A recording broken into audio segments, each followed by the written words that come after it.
Examines की इस video में आपका स्वागत है।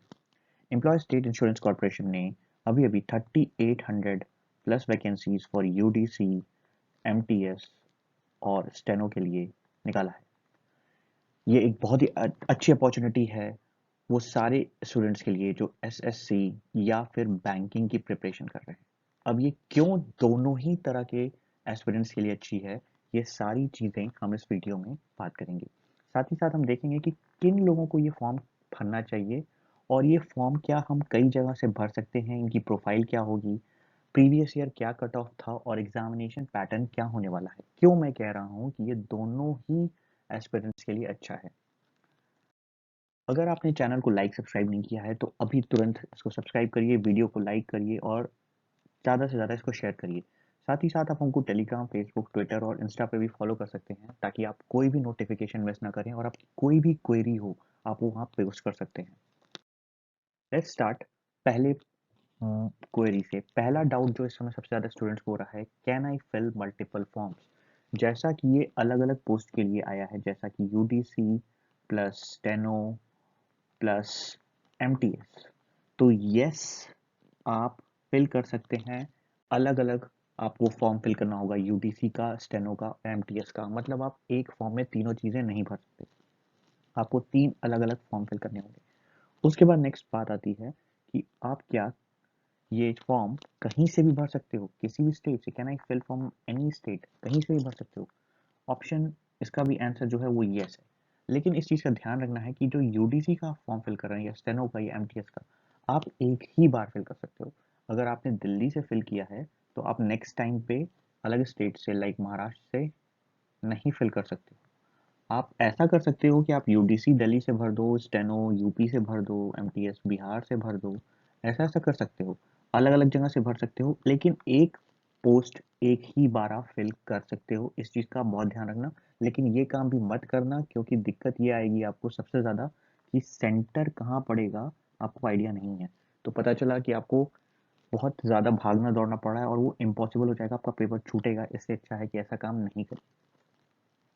जॉब प्रोफाइल क्या होती है, हम बात करते हैं यूडीसी बेसिकली होता क्या है। यूडीसी होता है अपर डिविजनल क्लर्क, स्टेनोग्राफ आप जानते हो टाइपिंग का काम करते हैं, और एमटीएस बेसिकली स्टार्टिंग फेज के जॉब प्रोफाइल होती है जहाँ पे आप basic files like file transfer करना, दूसरी जगह से साइन करवाना, इस तरह के काम होते हैं। यूडीसी का काम होता है बेसिकली हर जो भी फाइल होती है, ठीक है, जैसे ईएसआईसी है, ईएसआईसी इंश्योरेंस प्रोवाइड करती है लेबर्स जो फैक्ट्रीज में लोग काम करते हैं, जिनकी हाई इनकम ग्रुप में ये लोग नहीं होते हैं, जिनकी सैलरी 25,000 से कम होती है, उस तरह के लोगों को इंश्योरेंस प्रोवाइड करती है, मेडिकल इंश्योरेंस, ताकि वो अपनी ट्रीटमेंट के लिए चीज़ें कर सके।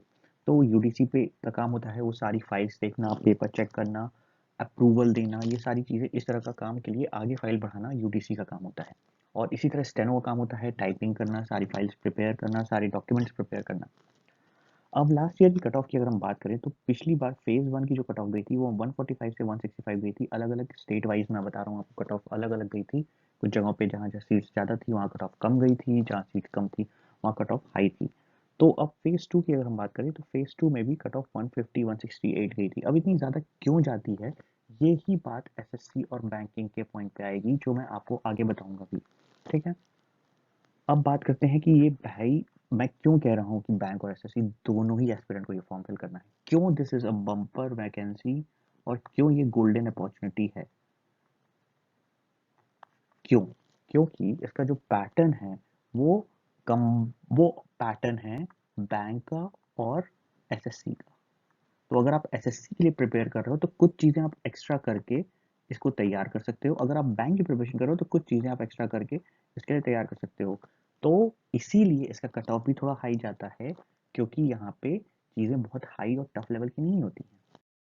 अब हम बात करते हैं सबसे पहले फेज 1 एग्जामिनेशन की, या पहला पार्ट क्या होने वाला एग्जामिनेशन का। उसमें आपके यहाँ 4 सेक्शन होंगे। ये देखिए ऐसे ही एसएससी ये 4 सेक्शन होते हैं, reasoning, general awareness, quantitative aptitude और इंग्लिश कॉम्प्रीहेंशन। ऐसे ही 4 आपको देखने को मिलता है एसएससी में भी। और 25 क्वेश्चन 50 मार्क्स, 25 क्वेश्चन 50 मार्क्स, 25 ऐसी ही चीज़ें आपको वहाँ पे भी देखने को मिलती हैं। और 100 क्वेश्चंस होते हैं टोटल, 200 मार्क्स होता है, टाइम ड्यूरेशन 1 आवर होता है। ये पूरा का पूरा पैटर्न मोर और लेस देख के लग रहा है कि एसएससी वाले बच्चे ही ऐसा पेपर देते हैं।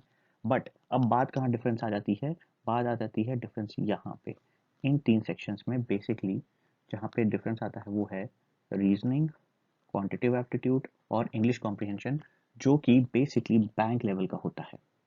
जबकि जो आपका जीए है वो जनरल अवेयरनेस, वो आता है एसएससी लेवल का। एसएससी लेवल का क्यों आता है, जब मैं आपको कोर्स बताऊंगा डिटेल में सिलेबस क्या है तो वहाँ पे आपको समझाऊंगा कि जनरल अवेयरनेस वो चीज़ें पढ़नी है जो एसएससी में आप पढ़ते हो, और रीजनिंग वो पढ़नी है जो आप बैंकिंग में पढ़ते हो या क्वांटिटेटिव आप बैंकिंग में पढ़ते हो। नेक्स्ट आते हैं फेज टू। फेज टू में भी आप देखिए तो बेसिकली 4 पैटर्न है।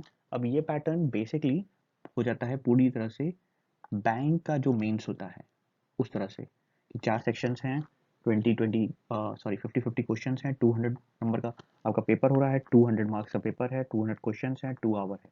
तो ये थोड़ा सा बैंकिंग को आपको ज़्यादा दिखाता है कि सर की बैंकिंग के होते हैं।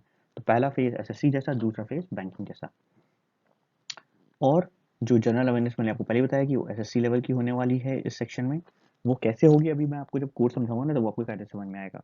अगर आपने वीडियो को लाइक सब्सक्राइब नहीं किया है तो जल्दी से इसको लाइक करिए, सब्सक्राइब करिए और शेयर करिए। अब हम देखते हैं कि इसका जो स्किल टेस्ट है, पहले हम स्किल टेस्ट की बात कर लेते हैं, फिर हम बात करेंगे कि सिलेबस क्या है। स्किल टेस्ट क्या होता है? स्किल टेस्ट जैसा मैंने बताया था कि इस प्रीवियस वीडियो में हमने आपको समझाया था डिटेल में कि स्किल टेस्ट किस किस में होना है, आपका यूडीसी में होना है, स्टेनो में होना है, एमटीएस में नहीं होना है, ये सारी चीज़ें हमने आपको समझाई थी अच्छे से। तो अब देखिए करना क्या है यहाँ पे होगा आपका एक, आपको पावर पॉइंट स्लाइड्स बनानी होगी, एमएस पावर पॉइंट स्लाइड्स बनानी होगी, 2 पावर पॉइंट स्लाइड्स बनानी होगी।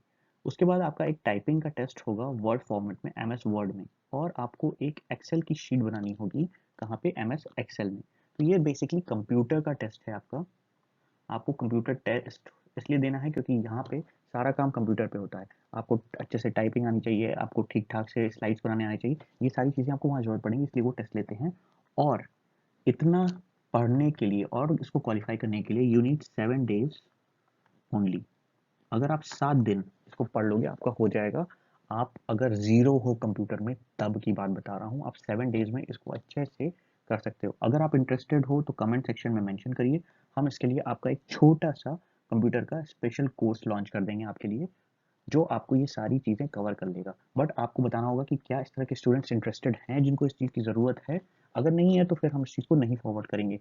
साथ ही साथ हम आपको जल्दी ही इसके लिए मॉक टेस्ट और प्रैक्टिस सेशन टेस्ट भी प्रोवाइड करने वाले हैं।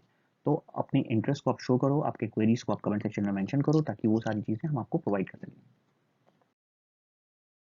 अब यहाँ पे हम बात करेंगे कि हमारे सिलेबस में जीएस हमको कैसे करनी है। सबसे पहले हम जीएस की बात कर लेते हैं, ठीक है। जीएस क्या होगी, ठीक है। जीएस में यहाँ पे आपका इको प्लस हिस्ट्री, ठीक है, प्लस पॉलिटी, जो कि एसएससी का पार्ट है, आपको देखने को मिलेगा। साथ ही आपको इसमें करंट अफेयर्स प्लस इसमें आपको स्टैटिक जीके, बेसिकली जैसे डैम्स, उसके बाद कंट्री कैपिटल, आपको पार्क, वाइल्ड लाइफ सेंचुरीज, ये सारी चीज़ें यहाँ पे देखने को मिलेंगी। तो ये चीज़ें बैंकिंग के एस्पिरेंट अप टू डेट रहते हैं, इसमें एसएससी के स्टूडेंट अप टू डेट रहते हैं, तो इन दोनों लोगों के लिए ये अच्छा है। इस एग्जामिनेशन में क्योंकि आपको टाइम कम मिलता है और कट ऑफ हाई जाती है, ठीक है, तो जो लेवल होता है एग्जामिनेशन का वो इजी, ठीक है, से मॉडरेट होता है। मैक्सिमम मेंस लेवल पे आपको मॉडरेट मिलेगा, प्री में आपको पेपर बहुत आसान देखने को मिलेगा, ठीक है। उसके बाद हम बात करते हैं रीजनिंग की। रीजनिंग में आपको क्या तैयारी करनी है? आपको पजल करने हैं, लेकिन बहुत लो लेवल के, बहुत टफ लेवल के पजल नहीं आएंगे।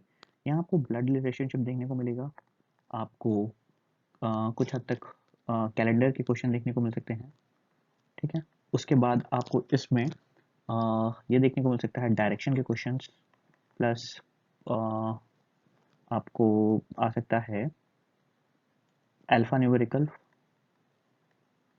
न्यूमेरिकल, ठीक है। उसके साथ ही साथ आपको कुछ जगह पे कोडिंग डिकोडिंग देखने को मिलेगी। तो ये है आपका बेसिकली कॉम्बिनेशन ऑफ पेपर, जहाँ पे आपको लेवल हाई नहीं होगा बट आपका कोर्स थोड़ा सा वास्ट है, ठीक है। इसके बाद आप अगर जीए में करंट अफेयर्स में 3 महीने का करंट अफेयर्स से लेकर 6 महीने, 6 months to be very exact, क्योंकि कई बार पेपर में देखा गया कि बहुत पुराने करंट अफेयर्स नहीं आए हैं, रिसेंटली 6 मंथ्स के हैं, लेकिन यहाँ आप 6 मंथ्स लेके चलो, ठीक।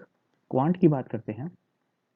क्वांट में आपको डीआई इजी लेवल की, बहुत बड़ी बड़ी डीआईज नहीं आएंगी इसमें, इजी लेवल की डीआई आएगी। साथ ही साथ आपको इसमें वर्ड प्रॉब्लम बहुत ज़्यादा देखने को मिलेगी, ठीक है। कुछ आपको सिंप्लीफिकेशन मिल सकता है, वर्ड प्रॉब्लम में आपके परसेंटेज आता है, CI SI, ठीक है।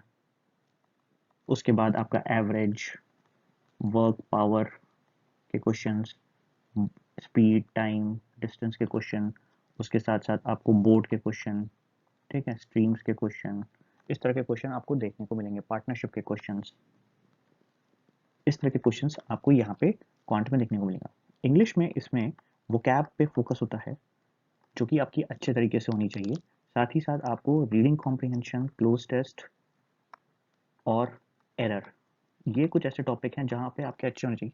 ग्रामर के कुछ और भी पार्ट से क्वेश्चन आ सकता है, जो कि अलग अलग टाइप पे आते हैं, जो हम आपको और बताएंगे जब हम आपको कोर्स करवा रहे होंगे इस चीज़ का।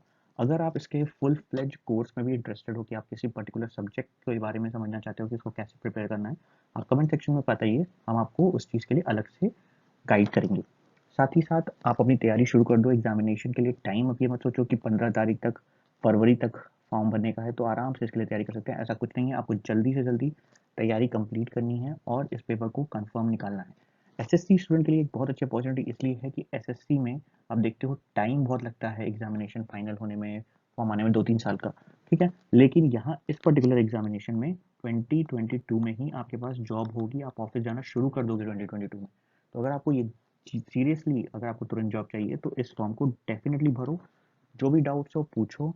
बैंकिंग के लिए भी बहुत अपॉर्चुनिटी अच्छी है, क्योंकि आपको यहाँ पे टेंशन नहीं है कई चीज़ों का, जैसा कि आपको टेंशन नहीं होगा कि मर्जर हो रहा है या फिर प्राइवेटाइजेशन की बात हो रही है, इस तरह का कुछ ESIC में नहीं होने वाला है।